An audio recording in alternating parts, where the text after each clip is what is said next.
তারেক রহমানের নেতৃত্বে বিএনপির নতুন সরকারের বয়স অর্ধমাস পার হয়েছে। তবে এখন সবচেয়ে গুরুত্বপূর্ণ, জাতীয় সংসদের স্পিকার পদে কে আসছেন এ নিয়ে দলের নীতি নির্ধারণের পর্যায়ে পর্যালোচনা চলছে। বিএনপির ভেতরে আলোচনা রয়েছেন কয়েকজন জ্যেষ্ঠ নেতা ও জ্যেষ্ঠ আইনজীবীর নাম। তাদের মধ্যে এগিয়ে ডক্টর আব্দুল মঈন খান। দলীয় সূত্র জানিয়েছে, সংসদের শীর্ষ পদগুলোতে অভিজ্ঞ ও রাজনৈতিকভাবে গ্রহণযোগ্য মুখ বসাতে চাইছে বিএনপি। স্পিকার হিসেবে আলোচনায় রয়েছেন ডক্টর মঈন খান, বর্তমান মুক্তিযুদ্ধ বিষয়ক মন্ত্রী মেজর অবসরপ্রাপ্ত হাফিজউদ্দিন আহমেদ বীর বিক্রম।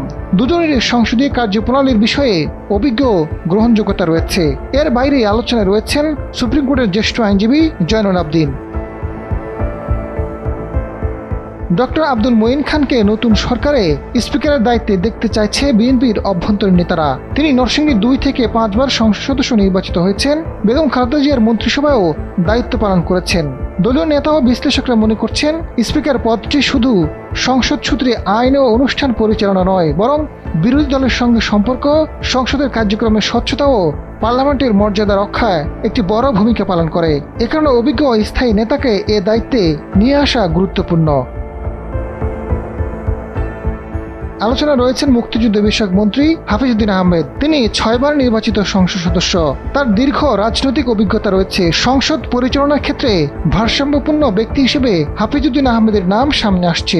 একইভাবে আলোচনা আছেন সুপ্রিম কোর্টের জ্যেষ্ঠ আইনজীবী জয়নুল আবদিন। তিনি প্রথমবারের মতো সংসদ সদস্য নির্বাচিত হয়েছেন। তবে আইন পেশায় দীর্ঘ অভিজ্ঞতা, সম্পৃক্ততা এবং সংবিধান ও সংসদীয় বিধিবিধান বিষয়ে দক্ষতার কারণে তিনি আলোচনায় আছেন।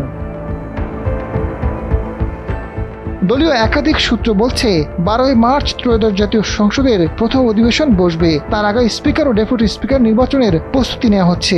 দলের সর্বোচ্চ নীতি নির্ধারণী ফোরামে বৈঠকে স্পিকার পদের চূড়ান্ত সিদ্ধান্ত হবে। অভিজ্ঞতা, জ্যেষ্ঠতা, রাজনৈতিক কৌশল সব মিলিয়ে সংসদে শীর্ষ পদে শেষ পর্যন্ত কে আসছেন রাজনৈতিক অঙ্গনে, সেটা এখন আলোচ্য বিষয়।